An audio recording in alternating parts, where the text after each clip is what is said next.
Olá pessoal, como vão? Eu sou o professor William Tamashiro e nesse vídeo vamos resolver a questão 136 da prova amarela do Enem 2013. Essa questão irá abordar a formação de um sólido gerado a partir da rotação de uma parábola em torno de um eixo.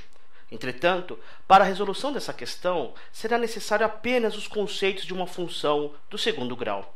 Vamos fazer a leitura do enunciado.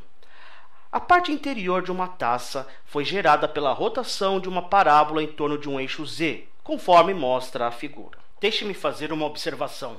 A figura que aparece no vídeo corresponde a uma taça, em que parte dela pode ter sido gerada pela rotação de uma parábola.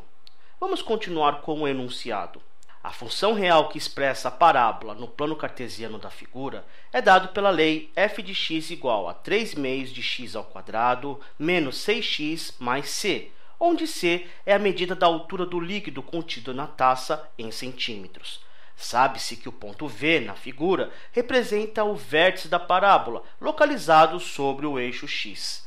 Nessas condições, a altura do líquido contido na taça em centímetros é.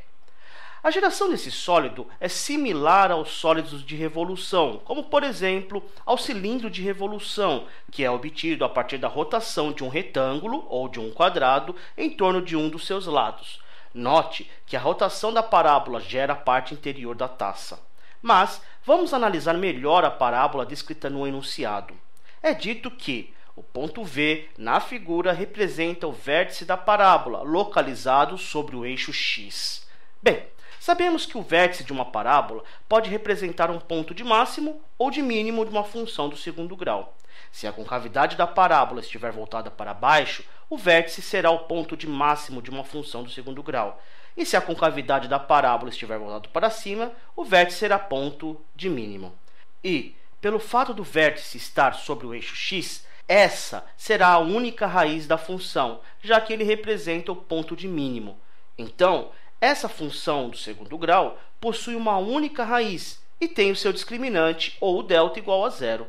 Você deve se lembrar que uma função do segundo grau pode ter duas raízes reais e distintas, uma única raiz real ou nenhuma raiz real. Se a função do segundo grau tiver duas raízes reais e distintas, o seu discriminante será positivo ou maior do que zero.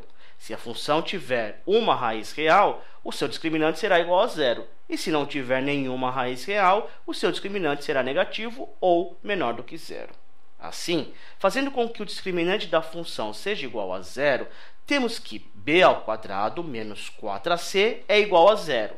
Nesse caso, b é igual a menos 6 e a é igual a 3 meios. Fazendo os cálculos, verificamos que c será igual a 6, devendo ser marcada, portanto, a alternativa C. Conceito-chave da aula de hoje: vértice da parábola, que pode ser ponto de máximo ou de mínimo de uma função do segundo grau.